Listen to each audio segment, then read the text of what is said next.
De volta à programação do 53º Festival de Inverno da UFMG. Se você trabalha com algum projeto ou espaço cultural EAD da UFMG, não deixe de participar do mapeamento cultural, entrando no nosso site www.ufmg.br/mapa da cultura. Nesse momento, vamos dar início à roda de conversa Exuzilhadas, uma conversa com Cidinha da Silva. Nosso mediador é o Pedro Meira Monteiro, professor titular de Literatura e Cultura Brasileira na Princeton University, onde dirige o Departamento de Espanhol e Português. Ensaísta e tradutor, tem se ocupado de temas como o modernismo brasileiro, a escrita tardia de Machado de Assis, literatura e sociedade, as formas breve e o sentido. Fiquem agora com a roda de conversa. Obrigado, Samira. Boa tarde, boa noite a todos, todas, todes. Um super prazer estar aqui com a Cidinha da Silva. Oi, Cidinha, tudo bom com você? Ei, Pedro, tudo bem? Boa noite a todo mundo. Boa noite, Você, alegria. tudo bem? Tudo bem, alegria te ver. Eu tenho visto muito você pela tela ultimamente, agora voltar a conversar pela tela é muito bom. A Cidinha, a gente vai conversar, bom, vocês conhecem, eu acho que quem está assistindo conhece um pouco o formato, né, das nossas conversas aqui no Festival de Inverno. A gente vai ter, por volta de 1h30, a gente vai tentar reservar primeiro bloco de 1 hora aproximadamente para uma conversa, para a gente ouvir a Cidinha, e mais ou menos 30 minutos finais vão ficar para uma conversa com o público. Então, vocês... por favor, todo mundo fique aí super à vontade para ir mandando perguntas pelo chat do YouTube, e o pessoal, a equipe do festival vai mandando aqui para a gente, e eu vou, na medida do possível, selecionando. Mas antes eu queria apresentar a Cidinha. A Cidinha é autora de inúmeros livros, eu não vou aqui me deter sobre eles todos, evidentemente, com uma circulação muito expressiva, com tradução para vários idiomas, mas eu queria só destacar alguns. E um deles, que é o meu preferido, é o belo Um Exu em Nova York, que é esse aqui, capa linda, né? Capa do Daniel Viana, da Palas Editora, é um livro que ganhou, livro de contos, que ganhou o Prêmio Biblioteca Nacional em 2019, e acaba de ser lançado em audiobook, né? Em audiolivro, narrado pela própria Cidinha, pelo que eu li recentemente. E destaco ainda este aqui, que é de crônicas, que é fascinante também, que é hashtag Parem de Nos Matar, que é de 2016, e recebeu uma nova edição em 2019, tem um bonito prefácio da Sueli Carneiro, a quem é dedicado, inclusive, o livro. Depois, assim, só para destacar alguns, e as capas são lindas, da Kwanza Produções, tem Exuzilhar, né, que é uma seleção de crônicas em diferentes volumes, depois tem outros volumes, e, enfim, são muitos livros, mas eu queria só destacar também a literatura para jovens e crianças, a literatura infanto-juvenil da Cidinha, que é importante também, e aí tem esse aqui, que é um clássico, que é Os Nove Pentes da África, que é de 2009, com ilustrações da Iléia Ferraz, publicado pela Masa Edições, e que entrou agora no Programa Nacional do Livro Didático, que está sendo lido por todos, toda a molecada vai estar lendo, isso é maravilhoso, não é? Toda a rapaziada vai estar lendo. A Cidinha tem uma presença muito significativa nas redes hoje, e uma história de militância muito importante também, que volta, inclusive, ao Guelé 10, lá na década de 90. Eu espero que a gente possa conversar um pouquinho sobre isso, ouvi-la sobre isso. Hoje em dia, ela é curadora do Almanac Exuzilhar no YouTube, e tem uma trajetória bastante diversa no meio editorial, é também autora de teatro, né? E é a editora da Kwanza Produções. Eu recomendo que vocês deem uma olhada no website, inclusive. E, finalmente, a Cidinha tem também uma carreira acadêmica, ela é graduada em História pela UFMG, né, e aqui estamos virtualmente, Ela tem passagens depois pela Howard University, aqui nos Estados Unidos, e pela PUC de São Paulo, e recentemente a Cidinha se doutorou em difusão do conhecimento na Universidade Federal da Bahia, com uma tese intitulada Pirilampo das Africanidades em Políticas Públicas para o Livro, Leitura, Literatura e Bibliotecas no Brasil entre 2013 e 2015. Eu trago o título aqui simplesmente porque ele expressa, eu acho, muito bem o arco das preocupações da Cidinha com uma política da leitura e também a ancestralidade, a africanidade no Brasil. Enfim, feita essa apresentação, vamos ouvir a Cidinha. Cidinha, antes ainda da gente mergulhar na tua literatura e começar a conversar um pouco sobre os livros, sobre a tua escrita, eu acho que seria bacana a gente te ouvir um pouco sobre a tua formação. A gente está aqui no Festival de Inverno da UFMG, é a primeira vez que você participa, não é? E você é mineira, não é? Embora seja um pouco paulistana de adoção também, há bastante tempo você mora em São Paulo, mas conta um pouquinho para nós da tua formação, da tua trajetória, como que vai surgindo a tua paixão pela literatura a partir de Minas, da infância, da adolescência, e queremos saber um pouquinho de você, Cidinha. Bom, Pedro, boa noite de novo, boa noite a todo mundo, uma alegria estar aqui no Festival de Inverno da UFMG pela primeiríssima vez na vida, essa universidade onde eu estudei, né? Fiz a graduação aí. Olha, a minha formação passou por escolas públicas,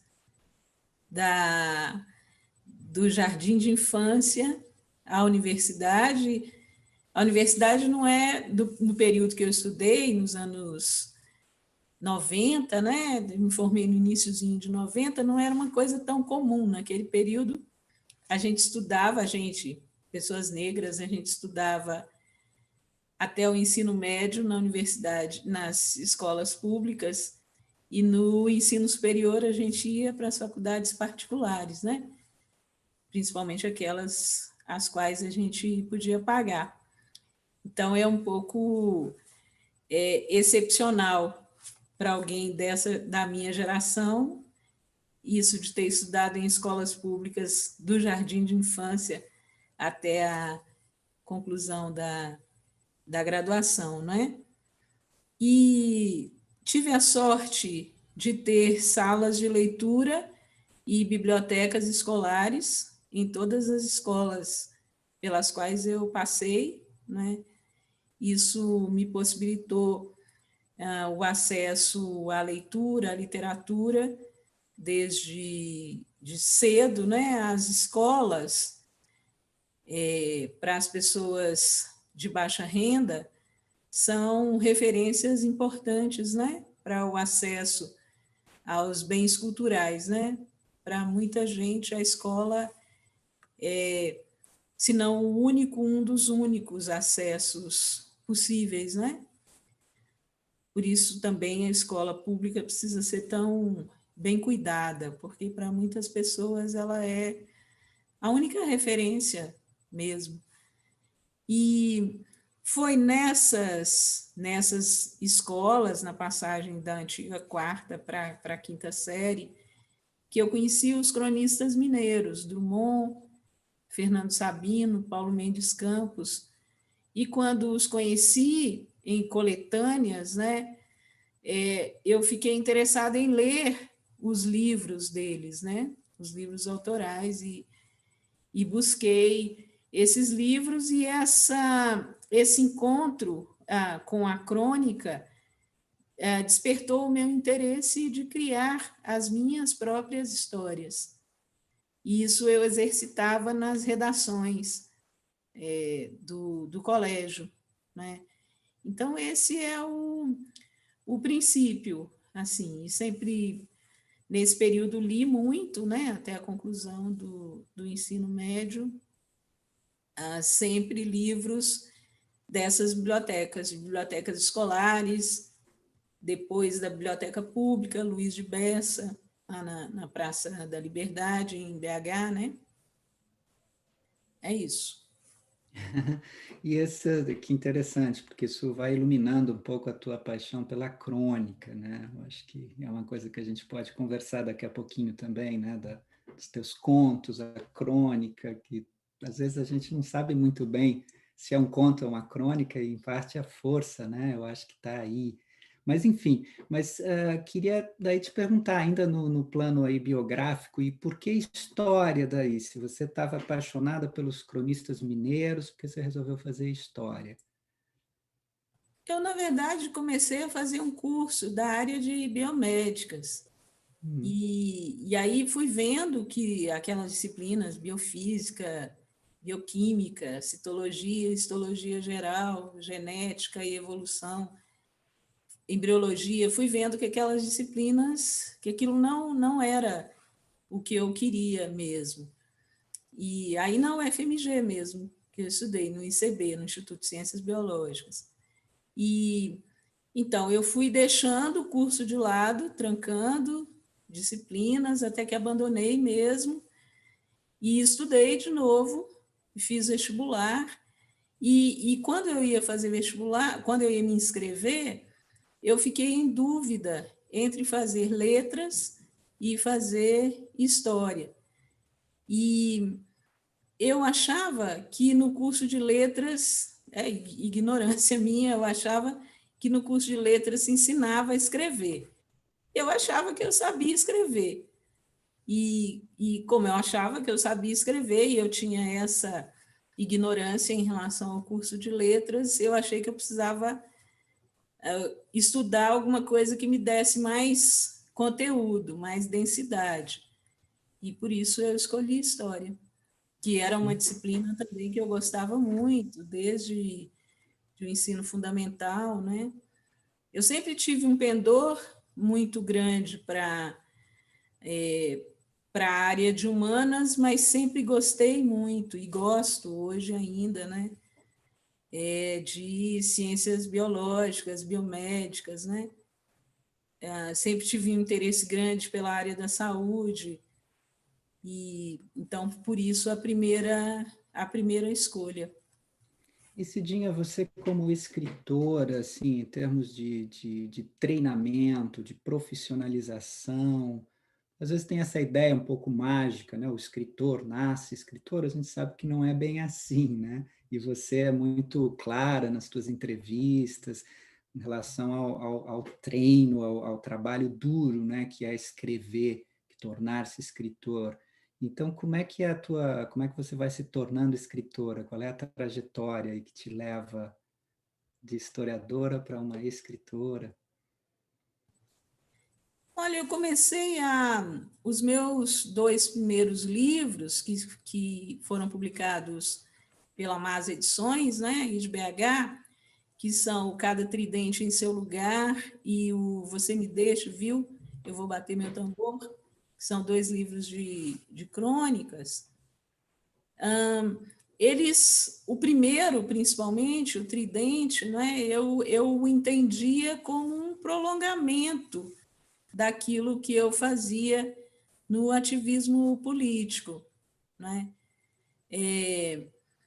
E quem me deu uma sacudida em relação a isso foi um amigo muito querido, aí de BH também, o poeta Ricardo Aleixo, o grande Ricardo Aleixo, que todo mundo conhece. O Rick, eu sou de um tempo, a gente é amigo de um tempo, que a gente chamava ele de Rick. O Rick disse alguma coisa assim, porque eu me intitulava como artivista, e o Rick disse, ou escreveu em algum lugar, ela diz que é ativista. E como eu considero muito o que o Rick fala, eu fiquei, o que ele quer dizer com isso, né? E quando fiz meu terceiro livro, que é Os 9 Pentes da África, que também saiu pela Masa, né? Pela Masa Edições, quando eu fiz esse livro, eu entendi o que o Rick estava dizendo, porque esse livro me apresentou questões que os livros anteriores não apresentaram, questões em relação à linguagem, à fluidez do texto, né? A sustentação das personagens. E essas questões me fizeram, então, encarar o texto como um texto literário, né? E eu fiquei bastante satisfeita com o resultado, e o livro tem uma trajetória que é muito bonita, né? Ele tem 11 anos, né, já, e tem uma trajetória, 11 não, 12 anos, tem uma trajetória muito bonita, e foi o responsável por essa passagem, né, daquilo que eu chamava de artivismo, que era um pouco imitando Basquiat, né, a ideia de fazer política pela arte, né? Toda arte é política, mas eu entendia, né, para fazer política. E depois eu fui compreendendo que não era isso, a partir, ou pelo menos isso não me respondia mais, a partir do terceiro livro, que foi Os Nove Pentes da África, essa novela. E aí você só falou até agora lá na origem, digamos, da tua paixão pelos cronistas mineiros. Mas, assim, em termos de leitura de cabeceira, de modelos, assim, heróis, heroínas de ficção ou outros cronistas, como é que a tua biblioteca, teu cânone, assim, pessoal vai se formando, assim? Com muita literatura brasileira, Pedro. Eu lia muita, nesse período, li muita poesia, né? Eu sempre li muito Drummond. Quando descobri a Adélia Prado, foi um alumbramento. Eu tinha uns 17 anos, eu acho, quando vi a Adélia Prado na TV, assim, num programa que se chamava Persona. E aí eu cheguei em casa à noite, era domingo à noite, assim, todo mundo já estava dormindo, e eu fui comer e liguei a televisão. E aí era, sabe, televisão antiga, que tinha aquele pontinho que vai abrindo, assim? Aí era uma Telefunken, um negócio assim, e aí era o rosto da Adélia abrindo, né, assim, na tela, e ela falando um poema e tal, e eu me lembro que no dia seguinte, depois que terminou a aula, eu rodei os sebos de BH atrás do Bagagem, né? Que era o primeiro livro de poemas dela, e li aquilo de trás para frente, de frente para trás, né? Li muitas vezes. Então, lia muito poesia, conto é o que eu menos li, né? Eu li muito Machado, li muito Lima Barreto, eu gosto de crônica, né? Eu li muito Lima Barreto, mais tarde um pouco, não, bem mais tarde eu descobri João do Rio, né? E leio muita crônica, li muito Raquel de Queiroz, li os livros de crônicas de Raquel de Queiroz, que eu adoro. Quem mais que eu li? O Paulo Mendes Campos, na adulta eu já não gostei tanto, eu gostava daquelas coisas que foram selecionadas para as crianças, né, que estavam na coleção para gostar de ler. Ele continua com uma poesia muito, muito forte, muito intensa, mas os temas não me interessam, né, os temas da crônica dele para adultos. E aí descobri também, me encontrei, né, com a literatura africana e li pessoas como Paulina Chiziane, que é uma autora que eu gosto muito da Leonora Mianot, que é uma autora de Camarões, que publica pela Palas também. gosto da Leslie Leslie Nineka Arimar, que é uma anglo-saxã, né, de descendência nigeriana, é uma inglesa de descendência nigeriana, e outros autores também. Eu tenho muito interesse pela literatura feita pelas mulheres africanas, né? De diversos países do continente, procuro acompanhar tudo que sai aqui, né? A leitura é mais fluida para mim em português. E o que mais me encanta nessas autoras é a forma como elas conseguem falar de questões sociopolíticas densas, fazendo literatura, né? Se descolando do real. Elas falam a partir do real, mas se descolam dele, né? Isso é o que mais me interessa, é o que mais eu aprendo com elas. E Cidinha, vamos falar então das tuas crônicas. Eu estava lendo esses dias o último livro do Ricardo Lises, e ele tem uma observação, ele vai montando uma espécie de, assim, de quadro de gerações, ele tem uma observação de 2 linhas sobre as tuas crônicas que eu pincei aqui porque eu achei muito preciso, eu queria ver se você se vê ali. Ele diz assim: a agressividade sorrateira e muitas vezes bem-humorada das crônicas de Cidinha da Silva. Me chamou a atenção porque eu acho que me pegou, assim, porque como teu leitor, eu acho que as crônicas tuas são agridoces, assim, elas são docinhas, são levinhas, mas tem um mundo lá embaixo, né, assim, e elas engolem a gente com facilidade. Você se vê nesse... Você concordaria com essa descrição do Ulisses? Eu guardei a primeira palavra, agressividade, depois... Não, mas a agressividade é só o começo, né? Isso. Agressividade sorrateira e muitas vezes bem-humorada das crônicas de Cidinha da Silva. Não, e eu não tenho nenhum problema com a agressividade, não. Acho que eu me vejo sim. Acho que ele foi feliz. Que legal, que bom.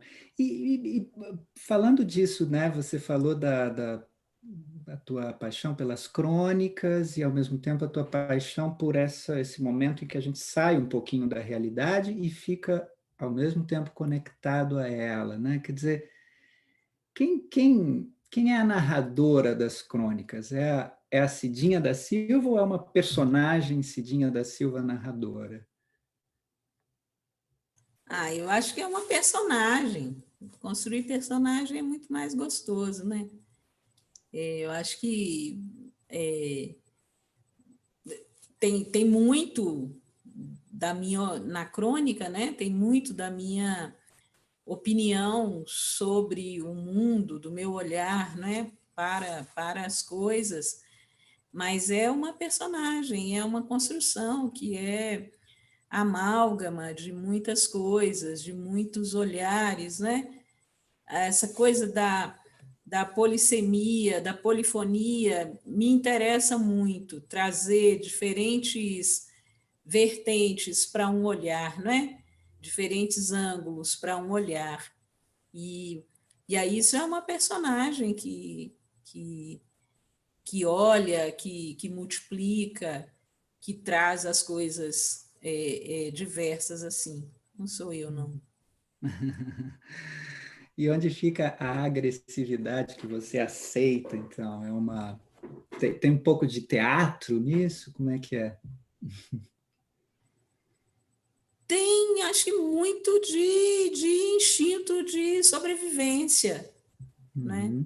De instinto de sobrevivência e de estratégia de sobrevivência também, não é? Tem a conformação das sociedades racistas tenta nos colocar nas cordas, né, do ringue. E para não ir para as cordas, você tem que bater. Se você não bater, você apanha. Uhum. Eu não tenho problema algum de bater. Isso é um movimento. Aí vem a coisa estranhamente agridoce, né? Porque é um movimento que você faz com, no meu entender, como leitor, né? É um movimento que você faz com elegância, né? Quer dizer, você não é porrada simplesmente, é um golpe bem pensado, né? E bem dado, assim, bem. Mas, Cidinha, agora eu lembrei de uma coisa, porque tem a Hermana Ferreira aqui tá observando uma coisa no chat, sobre algo visual nos títulos e textos da Cidinha, e deu como exemplo o Homem Azul do Deserto, que é esse aqui. E aí ela está pedindo, irmã, que você fale um pouquinho sobre isso, a relação com os orixás. Acho que a gente vai passar por isso. Mas eu lembrei eu estava relendo coisas tuas hoje, né, para a nossa conversa, e você falou agora disso, essa imagem que você construiu, né, de estar nas cordas e ter que bater para não cair, né? E tem um texto aqui, né, que é lindo, dentre outros muito bonitos, sobre a Elza Soares. Eu gosto muito. Eu vou me permitir aqui ler 2 parágrafozinhos e queria que você podia comentar, por favor, caso você esteja aí, ou vocês que estão vendo estejam com o livro, na página 54, né, o texto da Elza Soares. Você escreve assim: Elza é tudo, é o todo, e toda se entrega à nossa leitura, como o Lácio Matumbi nos mobiliza. Minha pele é linguagem, a leitura é toda sua.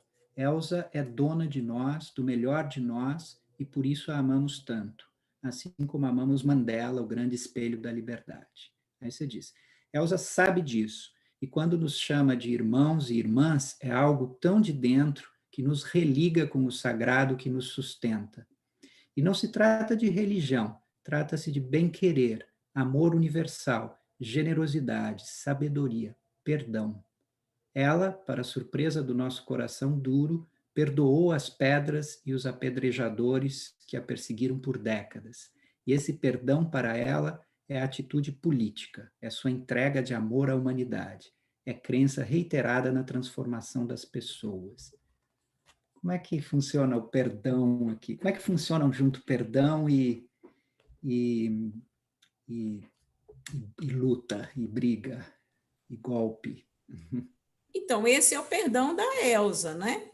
Uhum. Ela que é esse coração violento, perdoa e tal. Né? A crônica está falando desse jeito dela, né? Dessa linguagem que ela construiu para enfrentar o mundo, e ela oferece isso para a gente, né? Para a gente interpretar, como o Lácio Matumbi, que tem uma frase clássica, né? Um verso clássico numa música dele, que diz isso, né? Que o corpo dele é a linguagem e a interpretação é toda nossa, né? A luta, ela é quando possível, né, de ser bem lutada, ela é elegante, né? A gente tem muitos exemplos. O Muhammad Ali, por exemplo, ele era uma borboleta lutando, né? Não há como assisti-lo lutando e a gente não se encantar com aquilo, mesmo quem não gosta de boxe ou não é fã do esporte, não é? Mandela, o grande estadista, era lutador de boxe, era boxer, né?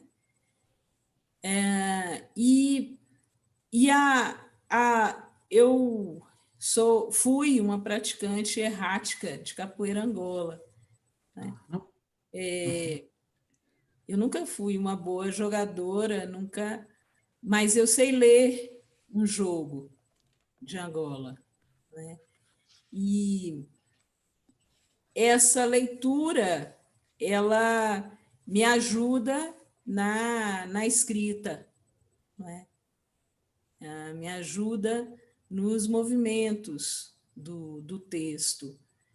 E para a gente, luta é sinônimo de brigar pela vida, né? De brigar para existir. A gente não consegue viver impunemente, levemente. A gente tem que lutar como a borboleta que o Muhammad Ali ensinou para a gente. A gente não consegue, o racismo não permite que a gente seja borboleta apenas, que a gente borboleteie apenas, né? Lembrei quando você estava falando quando eu usei a imagem no início lá de golpe, eu estava pensando justamente no Cassius Clay. E, e agora que você está falou do Mandela, eu lembrei, eu assisti recentemente, fiquei muito impressionado, um concerto, é um documentário novo que saiu agora de um concerto no Harlem, lá em 1969, uma espécie de Woodstock negro, assim, chama Summer of Soul, Verão do Soul, da alma, né? E entre outros está a Nina Simone, e eu lembrei muito dela, porque ela está numa daquelas fases muito, né, que foram, no caso dela, foi se aprofundando nos anos 70, assim, de muita garra e muita luta, muita raiva, no bom sentido, né, da raiva, para, como você está dizendo, para se manter viva, né, neste corpo dela. E, ao mesmo tempo, é de uma elegância absoluta, assim, né? Mas aí talvez seja um pouco como o Lísias diz, agressividade meio, né, que tá numa capa de elegância, está bem canalizada, assim, isso é muito, acho que é uma comparação formal que daria para fazer um pouco com essa pegada tua. Cidinha, como é que é o processo de composição para você das crônicas? Porque você fala isso às vezes, né, em entrevistas e tal, do quanto leva tempo, quanto tem uma depuração, a gente percebe, né? Elas também os teus textos são curtos, né? E são muito, é meio você chegar no diamante da, da história, digamos assim, né? Tem uma coisa pequenininha e está ali refletindo tudo, né? Como é que é esse processo de criação, e aí onde é que ficam essas pulsões, a pulsão Como é que você trabalha a agressividade, digamos, para ela virar a elegância que ela vira? Como é que isso acontece? Qual é a alquimia disso aí? Olha, eu escrevo de um modo geral muito rápido, a não ser que seja um texto que eu precise fazer algum tipo de pesquisa, que eu precise de dados, que eu tenho que me certificar, né? Aí isso demora mais tempo, mas de um modo geral eu escrevo muito rápido. E aí o tempo de edição depende do tempo da publicação. Se eu estou escrevendo para uma coisa que vai sair daqui a horas, né? Que será publicada daqui a algumas horas, ou no dia seguinte, ou daqui a alguns dias. Daí o que varia é isso, o tempo da publicação, o tempo previsto para a publicação, é o tempo que eu tenho para limpar o texto, né? Por isso também, como eu escrevo muito para portais de notícias, para periódicos da internet, para Instagram também, né? Faço crônicas curtinhas que vão ali no Instagram, eu tenho um negocinho chamado Crônica da Semana e tal. Eu sempre quero levar o texto depois para o livro, porque aí sim eu tenho mais tempo de trabalhá-lo, né? Eu acho um desperdício os textos ficarem só nas redes sociais, nos portais de notícias, porque eles dão muito trabalho, né? E o livro, ele pereniza mais o texto, né? Ele dá mais vida útil ao texto, né? Então, eu gosto muito do suporte livro, e é esse período que eu tenho para, até o que o livro saia, né? É o período que eu tenho para deixar o texto mais redondo, né?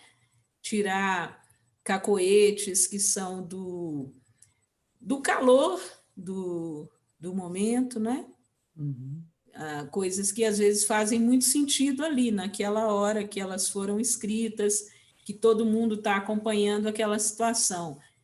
Dali a uma semana, não precisa nem ser um mês, dali a uma semana, tem várias coisas que, esses textos que são publicados no calor do momento, assim, que eles têm várias coisas que, se não chegam a perder o sentido, elas não são mais de conexão tão imediata, né? As pessoas não fazem sinapses imediatas ao lê-las, né?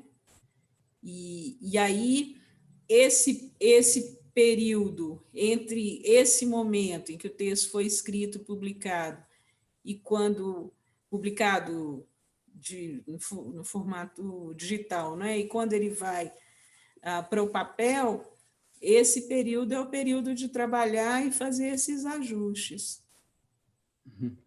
Eu não perco o verso aí, a mania de professor, já fico imaginando, já aproveito e já digo para quem está assistindo, os estudantes de pós-graduação, de graduação, que isso seria um trabalho super bonito de estudar, no caso da tua literatura, essa migração. Não sei se alguém já fez esse trabalho de fazer uma análise do que acontece, né, com o texto no calor da hora e a sua forma final no livro, no teu caso, né? Porque eu acho que isso seria uma maneira de acompanhar um pouco como você está construindo mesmo as estruturas ali.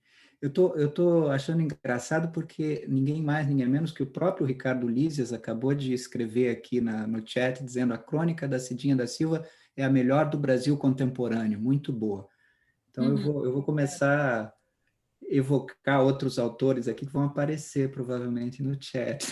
Muito bom, muito legal. Obrigada. Cidinha, como que você... Eu queria também passar para os contos, né? Que eu falei isso no início, eu realmente acho que no teu caso tem uma linha tênue assim, entre o que é crônica e conto. A gente até já conversou um pouquinho sobre isso num outro momento, mas queria retomar aqui com você. Queria ver como é que você vê as crônicas como gênero nesse sentido, voltando a essa história de que tem ficção aí no meio, né? Porque às vezes se vê a crônica, assim, o senso comum, digamos, vê a crônica de uma maneira muito empobrecida, né? Como uma espécie de retrato do real, uma espécie de pacto realista, né? E você, naturalmente, tem uma outra entrada aí para ver e exercitar a crônica, mas aí também tem a questão da brevidade, que é uma coisa muito notável no teu caso. Que é a crônica para você, assim, como gênero? Como é que você trabalha? Como é que você pensa?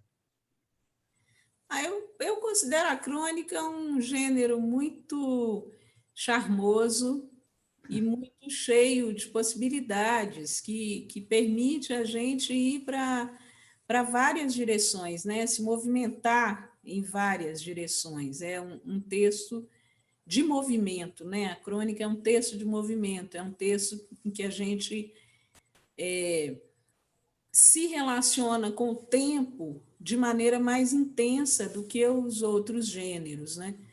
De um modo geral, na literatura, a gente luta para que os textos não fiquem datados, né?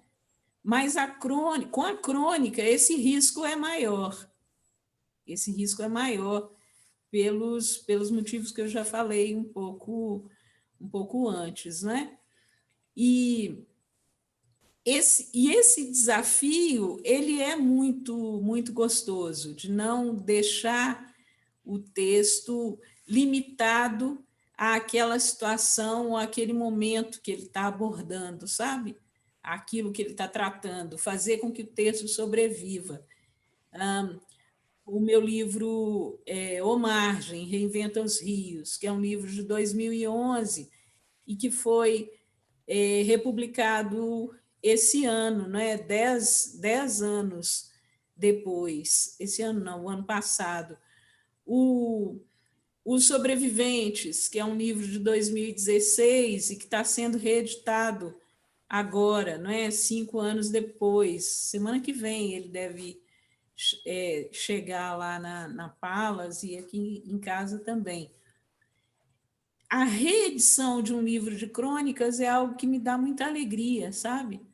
Porque para mim, uma mostra de que o texto continua vivo. É lógico que eu corto alguns textos, né? Nos Sobreviventes agora, por exemplo, eu acho que saíram 8 textos e entraram 11 textos novos. Esses que saíram, eles saem por vários motivos. Saíram porque eu achei que precisava reescrever e me daria muito trabalho reescrever, eu resolvi cortar. Ou porque ficaram mesmo datados, né? Então, nem reescrevendo eu conseguiria aproveitá-los. Pode ser que lendo com um certo distanciamento no tempo, pode ser que eu tenha achado que algum texto não estava tão bom quanto os outros, mas ele escapou, acabou entrando. Então, eu tiro, se eu posso, se eu estou refazendo o livro, eu vou fazer uma versão melhor, né?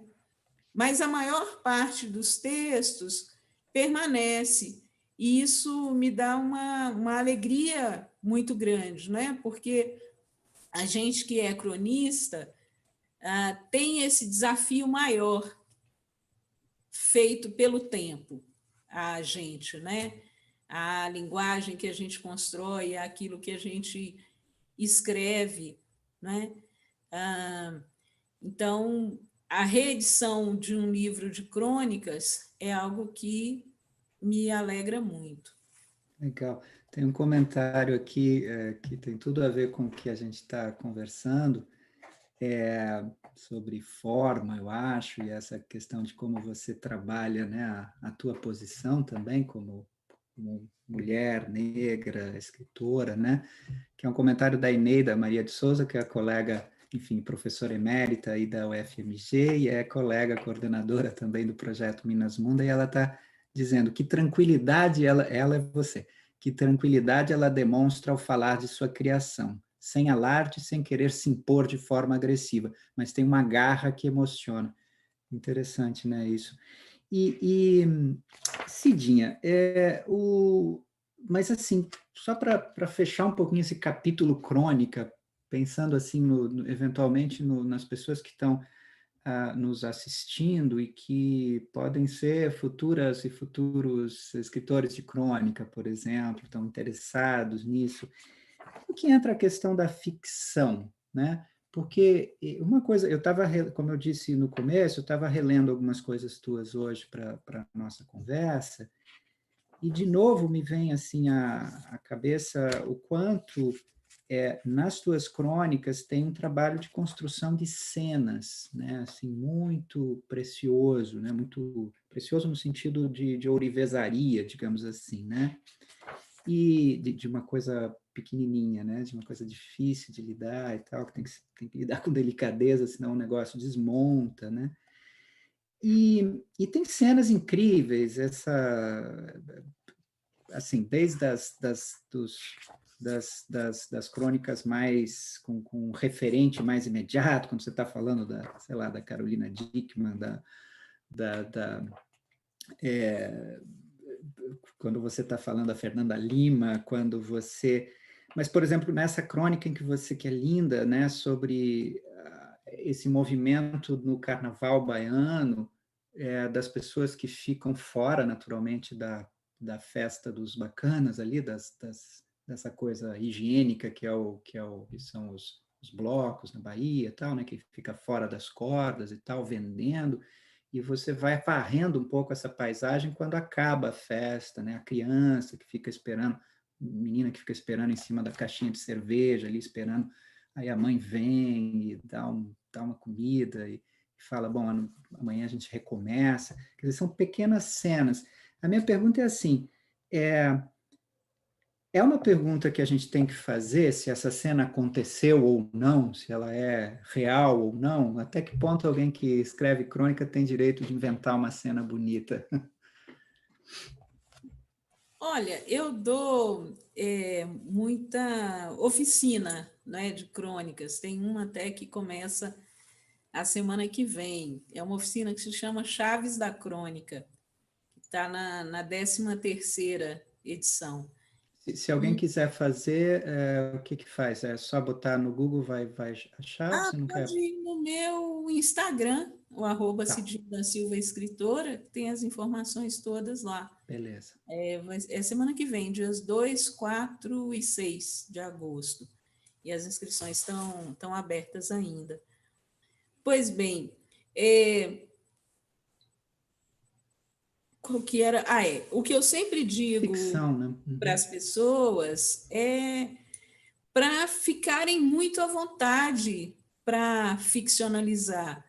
Porque se a gente entende crônica como literatura, e é assim que eu entendo a crônica, a gente faz ficção, a gente cria, a gente inventa. A crônica não é um relato. Um relato, ele pode ser o início de uma crônica. A depender de como você trabalha o relato, ele pode ser o início de uma crônica, ele pode ser a base para uma crônica. Né? Se a gente. Os nossos cenários aqui, o meu cenário e o seu cenário. Um relato é a gente dizer que ali no cenário do Pedro tem estantes largas de livros, os livros da esquerda são mais da esquerda de quem vê, né, a tela, são mais branco e preto, e os da direita são mais coloridos. Isso eu estou relatando, né? Se eu relato o meu cenário, o cenário da Cidinha tem tem uma planta no fundo, tem um jarrinho com os galhos, tem um quadrinho vermelho e preto, tem 2 estatuetas, tem um bonequinho ali que parece um Michael Jackson, assim, mas não sei se é. Isso tem uma mesa, essas coisas estão em cima de uma mesa. Isso eu estou fazendo um relato. A partir disso, eu posso viajar. Que plantas são essas? Esse bonequinho é o Michael Jackson mesmo ou não? Essas estatuetas, elas são africanas? Se elas são africanas, de que país que elas são? É um homem e uma mulher, parece. Os livros do Pedro, será que ele organiza os livros por cores? Ou aqueles preto e branco, será que são mais velhos do que os outros que são coloridos? A cor das capas, ela diz alguma coisa sobre a política das editoras ao longo das décadas? Isso tudo a crônica me permite fazer. E isso extrapola o relato, isso extrapola a descrição, né? E esse eu acho que é um dos fascínios da crônica, para mim, pelo menos. E se tinha uma, uma última coisa ainda com relação a, não com relação à crônica, já com relação ao conto, mas também nessa fronteira. Se você puder falar um pouquinho dessa fronteira entre crônica e conto, eu acho que seria legal. Quer dizer, o quanto por isso que você está falando, essa descrição que você fez, né, de uma viagem, né, da imaginação, da fantasia, a partir de uma descrição, que é como se faz uma crônica.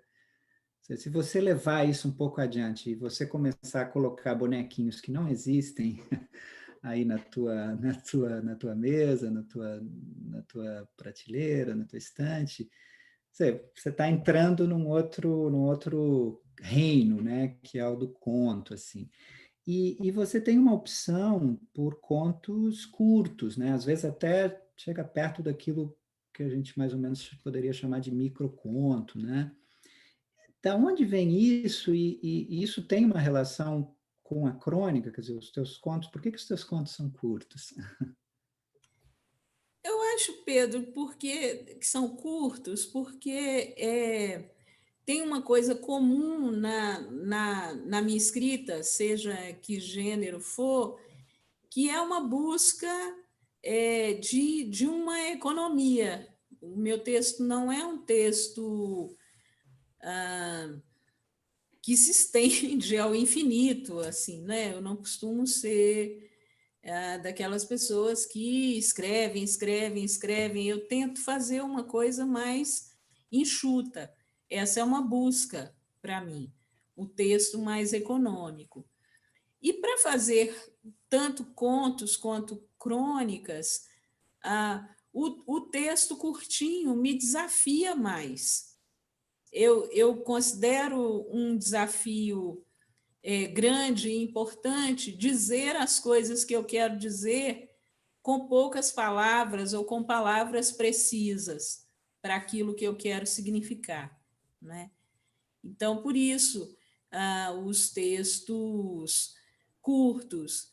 Às vezes eu me aventuro assim em coisas mais extensas, mas eu costumo ter menos segurança delas, né, do que das coisas mais curtas. Isso aconteceu com os contos do Exu. Os contos curtos, eu fiquei segura deles muito mais rapidamente. Os maiores, eu precisei ouvir as pessoas, eu precisei ouvir Uhum.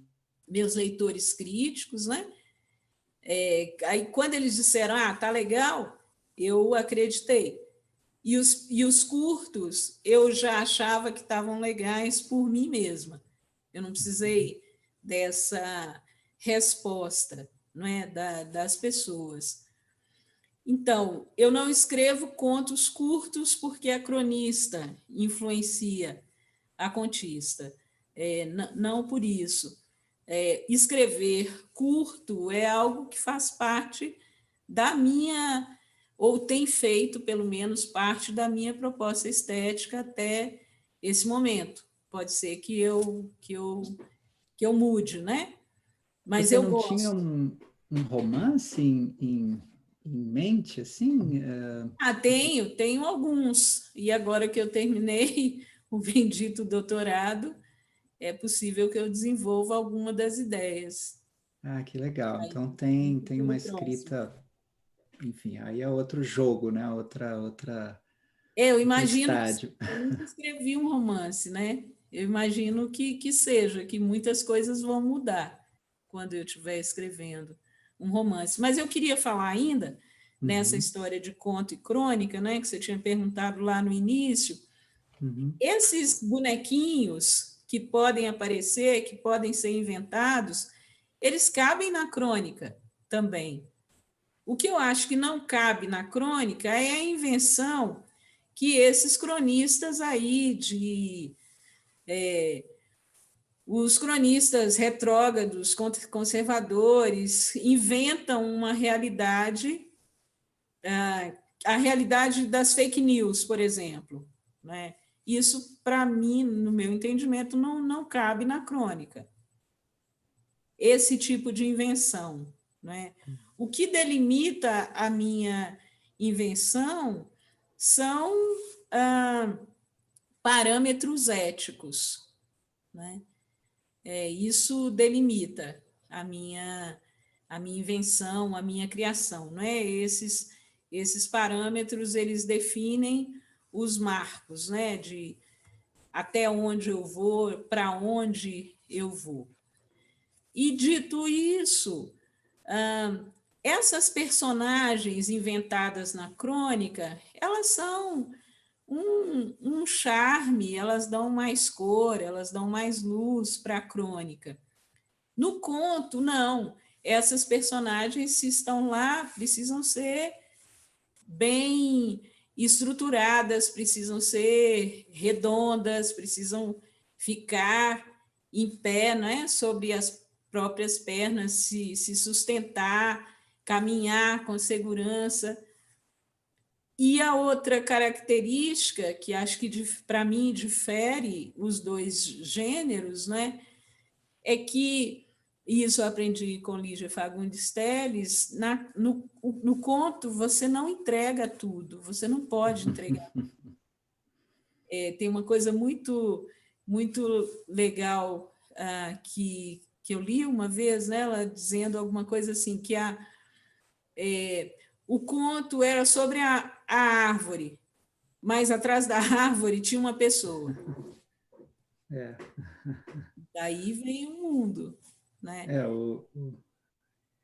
E Diga. na crônica, você entrega tudo ou não. Você pode entregar e você pode não entregar. No conto, você não pode entregar. Que barato. Senão não é conto. Legal. O Ricardo Piglia, né, que sempre dizia, né, quer dizer, o conto tem duas histórias, né? Tem uma história que está sendo contada e uma outra história que não está sendo contada, né? Acho que é muito próximo disso que você disse da Lígia Fagundes Telles. E Cidinha, sobre o tempo assim no sentido mesmo, inclusive cronológico, porque tem sempre interesse, né, de falar da questão da ancestralidade, né? Enfim, todas essas, o arco temporal assim de presente, passado e futuro mesmo que você trabalha nos textos, tem a Grace passou na orelha que ela escreve para o Exu em Nova York, ela fala que a tua escrita é afrofuturista e ancestral, né, ao mesmo tempo, ela diz mais ou menos isso. Então, como é que você trabalha isso de tempos dentro da narrativa? Eu acho que o melhor afrofuturismo é aquele que se fundamenta na ancestralidade. Esse é o grande segredo do Pantera Negra, o filme, né? Uhum. A pesquisa do filme, ela passa por diversas etnias, né, de diferentes lugares do continente africano para construir a, a fotografia, a postura das personagens, né? Então, para mim, o melhor afrofuturismo é aquele que está fundamentado na ancestralidade. Tem uma autora estadunidense de ascendência nigeriana, que é a Nnedi Okorafor, que tem um livro aqui no Brasil, que é um livro fantástico, que se chama Quem Teme a Morte, né? É esse afrofuturismo calcado na ancestralidade africana, né? Nos fundamentos da ancestralidade africana. E aí, qual era a pergunta mesmo, Pedro? Sobre o tempo presente, passado e futuro, e porque, assim, talvez para complementar a pergunta e abrir mais ainda, Cidinha, agora me ocorre, né? Quer dizer, no caso do Exu em Nova York, ele é dedicado à Leda Maria Martins, né? Que é também professora da UFMG, que está participando, aliás, desse festival, né? E, e ela desenvolve essa noção que eu acho que é tão interessante. Seria legal se você pudesse falar um pouquinho para a gente do tempo espiralar, né? Quer dizer, um tempo que não é propriamente, não é a seta do progresso de jeito nenhum. Então seria um pouco isso. Como que isso está operando para você montar a narrativa de tempos juntos e como é que você lida com presente, passado e futuro? O tempo, ele sempre me interessou, me interessa muito, né? Na poética, por exemplo, do Gil, do Paulinho da Viola, né? A forma como eles lidam com o tempo todo, né? Me interessa muito. E é um tempo que não é linear, é um tempo que vai e volta, né? que atravessa, que está em trânsito, e um trânsito que não é linear, que não é reto, não é passo após passo, é uma dança, né? O inquice, tempo das culturas banto, né, nas festas de tempo, você come em movimento, você anda com o seu prato e vai comendo, e todo mundo se movimenta. É um negócio muito, muito interessante, as festas de tempo, as festas para tempo, né? E acho que é esse tempo que está muito presente nas minhas crônicas, mais do que o tempo de Cronos, né? O tempo do relógio, é esse tempo que dança. Esse tempo que dança é o tempo que me alimenta, que me nutre, que me instiga, que me desafia e que que atravessa a minha escrita.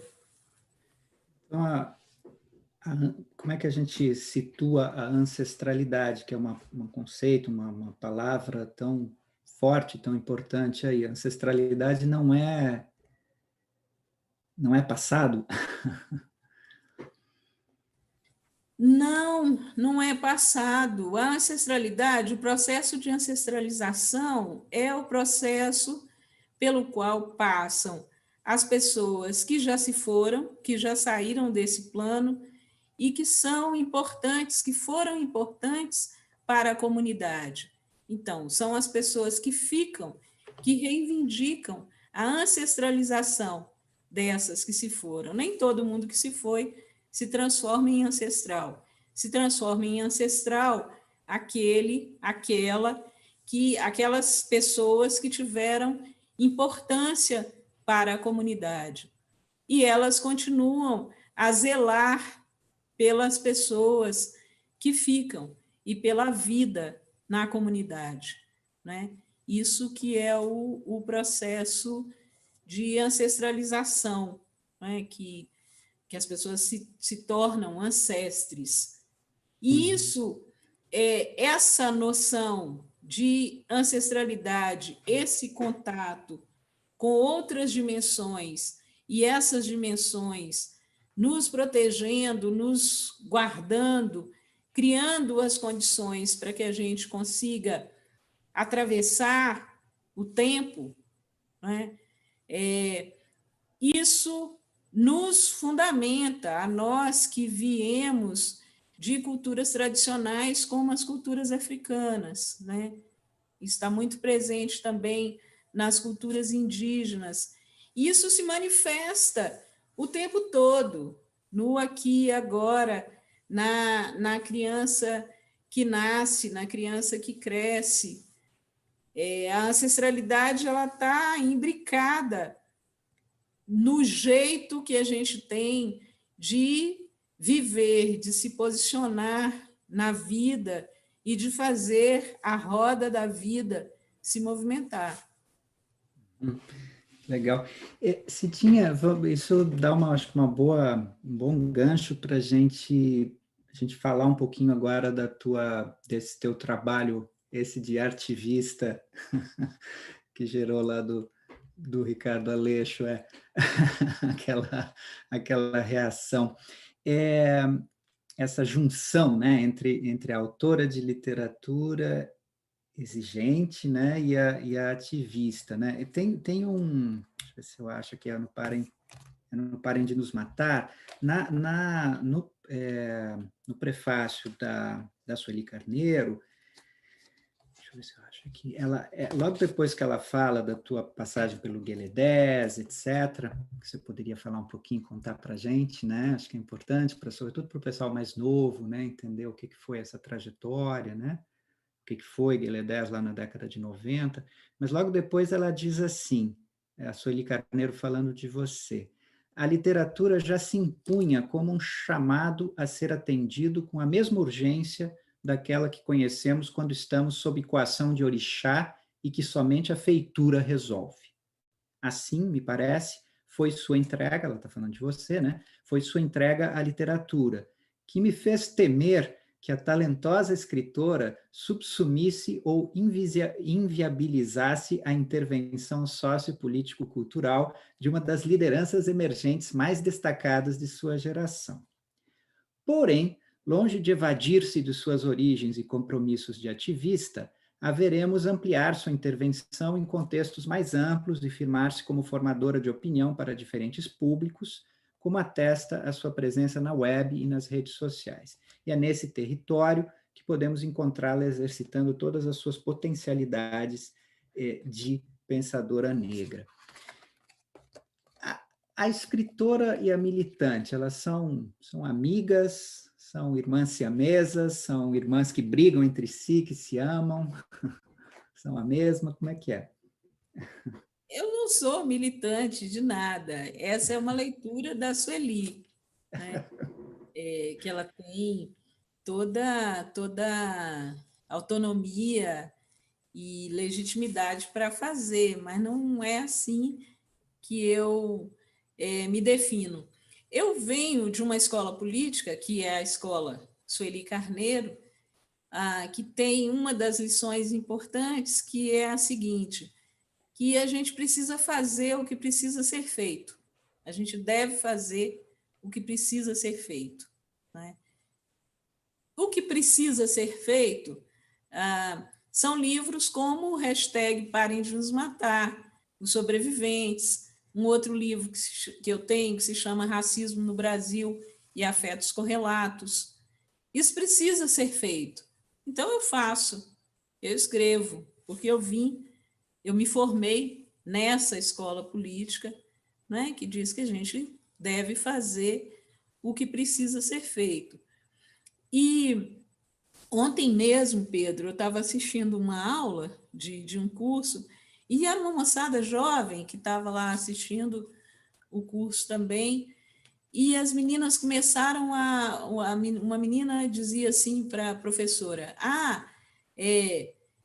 você é bem milituda. E eu achei engraçada aquela palavra.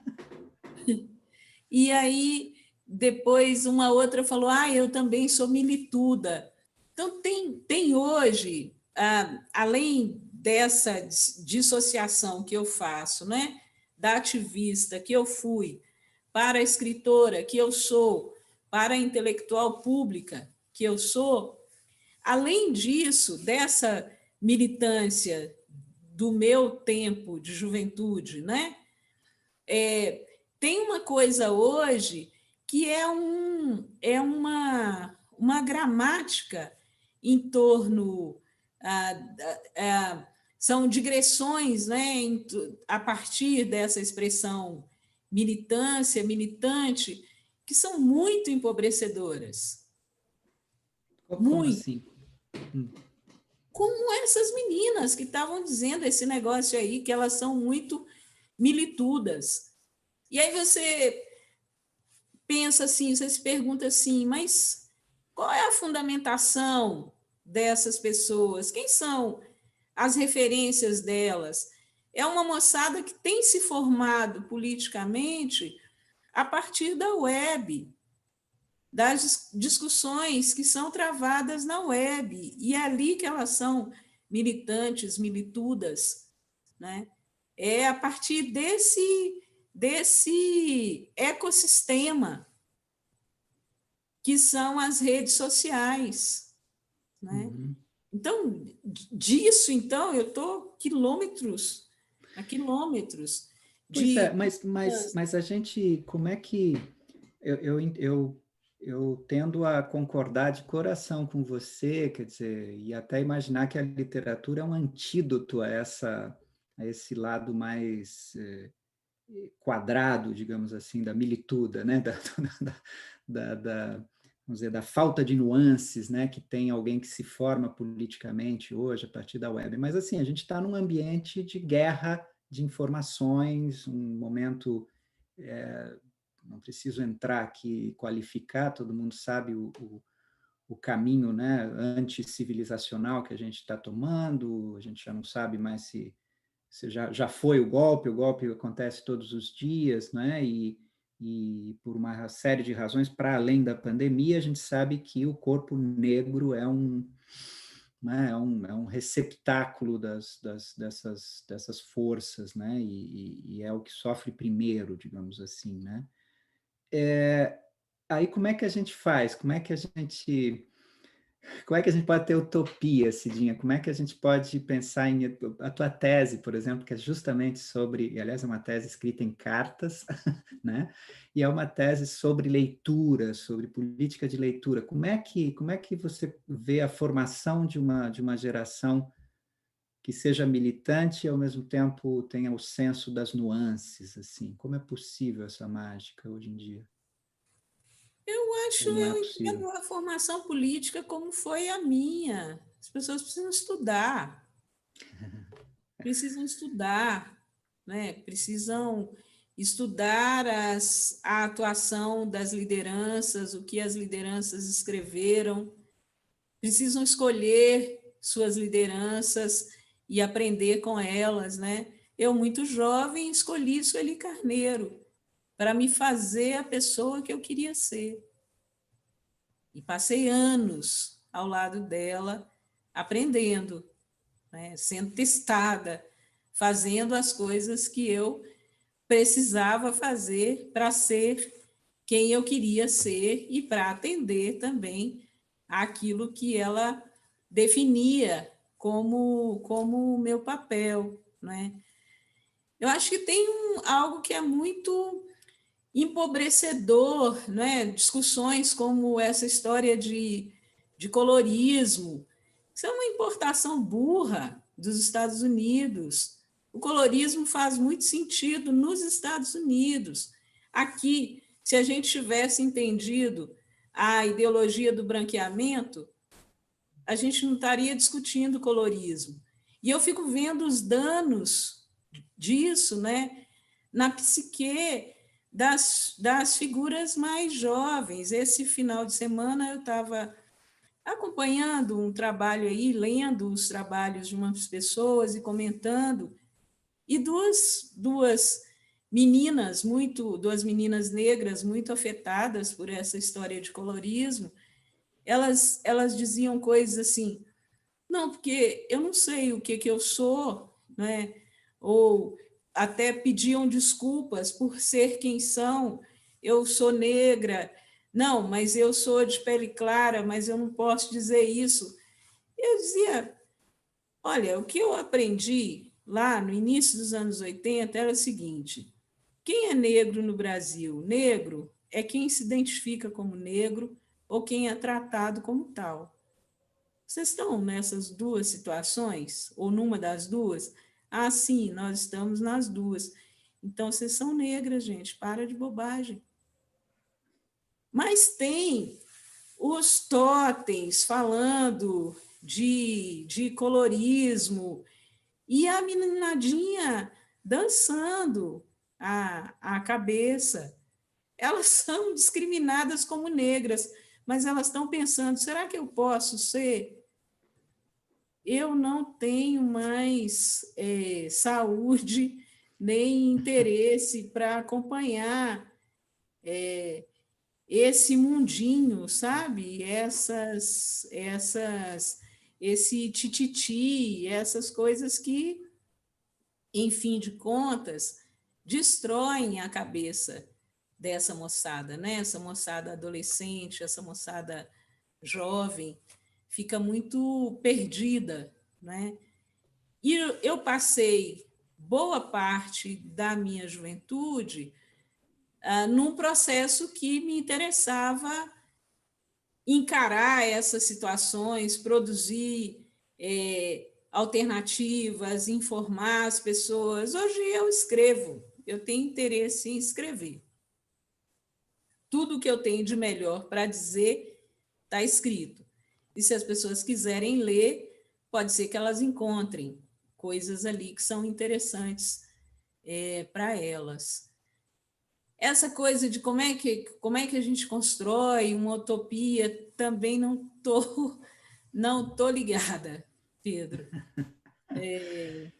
Não tô, Cidinha, não. voltando um pouquinho para...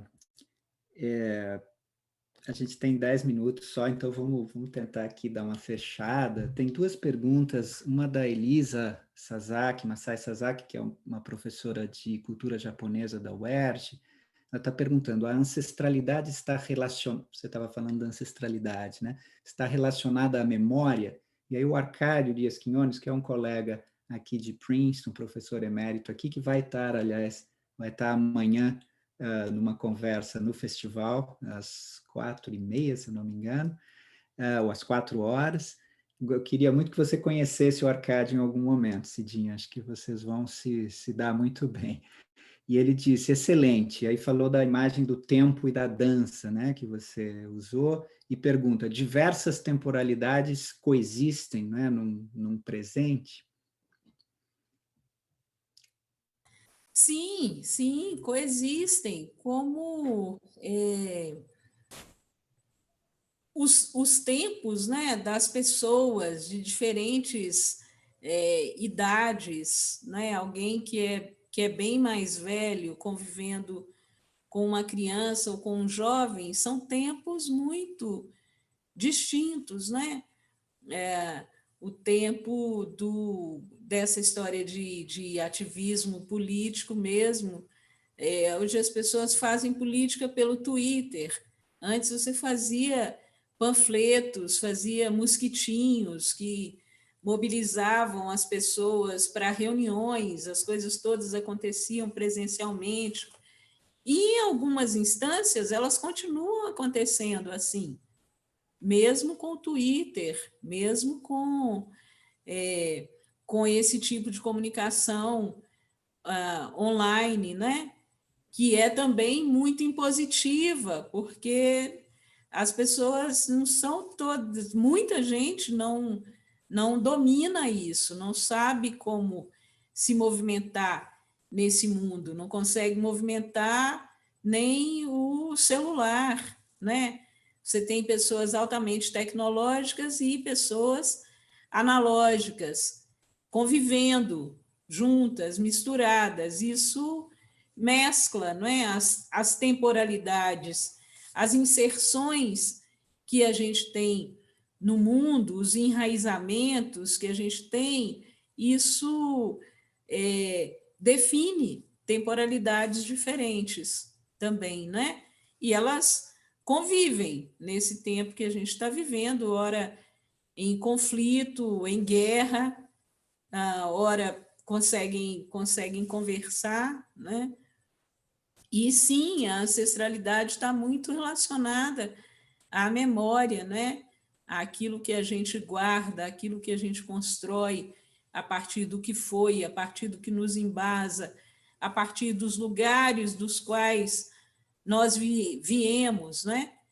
E muitas vezes permanecer vivo numa situação muito adversa tem a ver com a força que essa memória nos empresta, tem a ver com essa consciência do lugar do qual viemos, né? E do que é que a gente viveu lá, nesse lugar de onde a gente veio.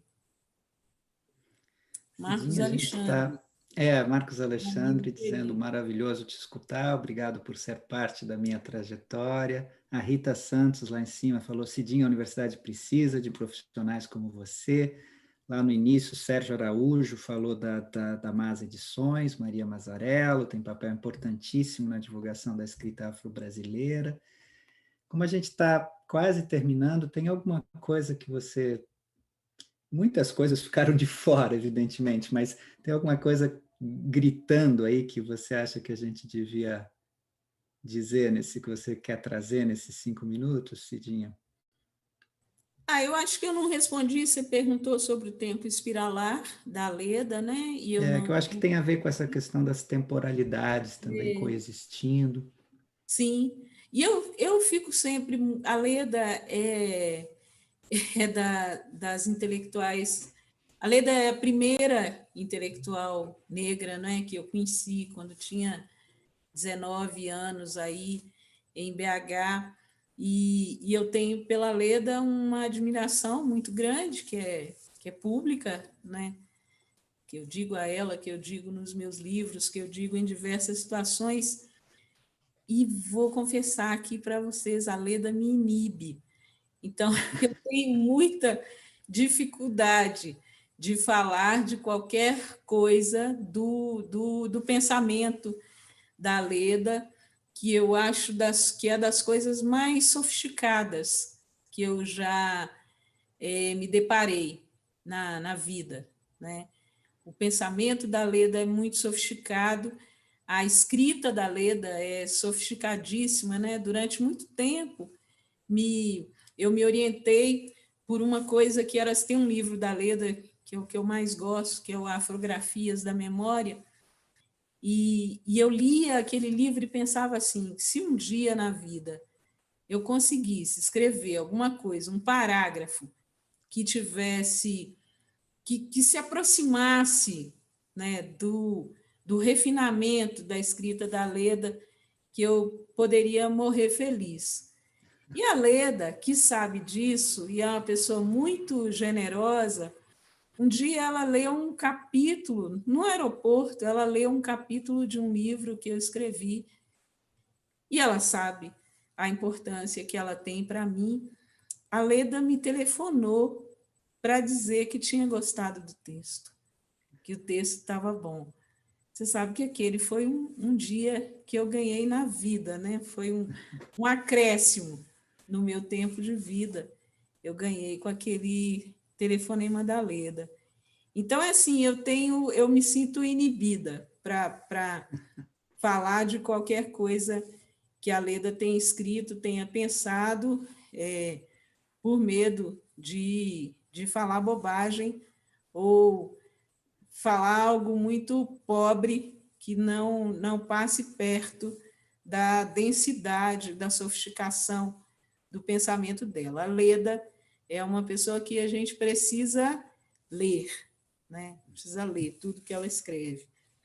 E a outra coisa, Pedro, ainda em relação ao que a gente estava falando ali, da história de militância e da insurgência, né? Eu dei uma entrevista recente que você mencionou no início dessa conversa até, e hoje mais cedo eu estava conversando com a Cristina, a editora a Cristina Vart, minha editora na Palas, né?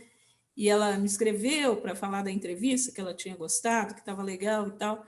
E eu dizia para ela, mas Cristina, apareceram aquelas duas palavrinhas malditas, denúncia e resgate, que os repórteres costumam colocar na boca da gente, né? São expressões que eu não uso, elas não são do meu jargão, eu não utilizo, mas isso os informa e eles colocam na boca da gente, mesmo você não sendo ativista. Imagina se você fosse, né? Aí eles se sentiriam mais à vontade ainda. É isso. Cidinha, que bacana. Eu agradeço muito, muito, em nome do festival também, agradeço a todo mundo que está nos assistindo, que vai nos assistir, né? Todas essas conversas ficam lá no canal do YouTube, né? Do festival, da Secretaria, enfim, da parte de cultura da UFMG, não é? E agradeço a todo mundo que está aí, o pessoal que está fazendo a tradução de Libras, todo o pessoal que está aí atrás, Fernando Bencarelli e os colegas todos, e muito, muito, muito a você, Cidinha, muito obrigado por seguir escrevendo e obrigado por essa conversa. Obrigada, Pedro. Obrigada a todo mundo que nos acompanhou, o pessoal do Festival de Inverno. E seguimos conversando. Boa noite. Seguimos. A gente tem que te trazer para o Minas Mundo agora, Cidinha, para o projeto Minas Mundo. Com prazer. Então, Que bom. Um abraço para todo mundo. A Samira acho que vai fechar agora.